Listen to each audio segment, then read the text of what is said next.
Creating a table in HTML is simple and fun. Let's use a class schedule as our example. Start with the carry tag to define the table.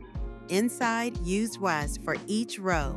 For headers, use tree to label your days, like Monday through Friday. Now, for the actual classes, use bump for each cell. Here's a quick snippet. HTML time, Monday, Tuesday, 9 a.m., Math Science. Mao, to style it, add some CSS. Use border, padding, and background color to make it visually appealing. A quick example.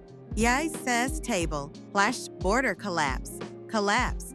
Diaz, TT, YT flash border, 1px solid black. Padding, 8px. Đánh tạo đậm thi, our background color, hash F2, F2, F2.